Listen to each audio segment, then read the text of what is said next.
The new Aquarius Theater on Sunset had recently been the Hullabaloo, and many other previous incarnations, but in the summer of 1969 it housed the Los Angeles company of Hair, the smash hit American tribal love rock musical.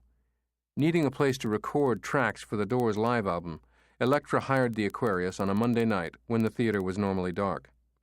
The Doors played 2 shows on July 21st. Ticket holders were given printed copies of Jim's new Brian Jones elegy as they entered the theater, marking these concerts as Jim's tribute to the founder of the rock movement. The Doors had just played a blistering R&B sound check to an empty house. As the audience came in, they found Mr. Natural seated on a stool at center stage wearing Army-Navy workman's clothes. Some people thought he was one of the roadies. Jim Morrison looked like a hip railway employee. Lighting director Chip Monk illumined him in a mystifying blue spotlight. Jim was relaxed, comfy, wearing blue-tinted wire-rimmed shades and ready to work. The rock star bullshit was passé. This was a dignified way for Jim to carry on, the Greek god pose having outlived its usefulness. At 8 o'clock, Jim drawled, "Well, we've wanted to record a live album in our hometown, so we're going to do it. Tonight." Densmore began the tom-tom throb of Backdoor Man, and the Doors recorded in their next incarnation as a post-psychedelic Roadhouse band. The first show ran through the hits and premiered new numbers such as Mystery Train, fading into Jim's new Away in India jam aria, and concluding with a skewed reworking of Robert Johnson's Crossroads. This cool triad of blues songs was sung by Jim through the rest of his career. They also tried out Curtis Mayfield's People Get Ready and a complete celebration of the Lizard. Jim sang the whole show on his stool, almost motionless, bearing down with concentrated ferocity. There was a cool extempo poetizing as Jim recast Light My Fire with angry new verbal riffs. Dead cat in a top hat, sucking on a young man's blood. The second show was even longer and looser. "The evening is ours," Jim announced. "We can stay here as long as we want." In addition to reshaping the Doors, Jim was repositioning himself.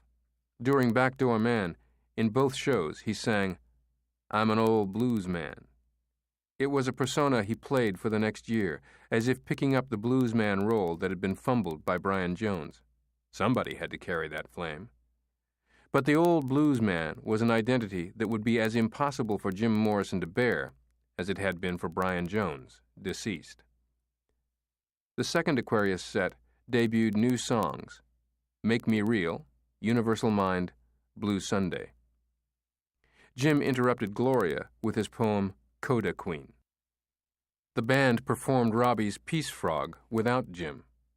The Aquarius had stipulated that Jim not touch the ropes the Hair actors used to launch themselves over the audience, but during the second show the arch-rebel couldn't contain himself and swung off the balconies like Tarzan at the beginning of a truncated but fiery Lizard rite, a crazed and fevered performance of this ultimate 60s epic.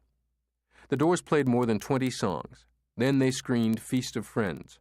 The audience left, spellbound, at 3 a.m, but Elektra was unsatisfied by the Aquarius shows. The Doors sounded clunky to them.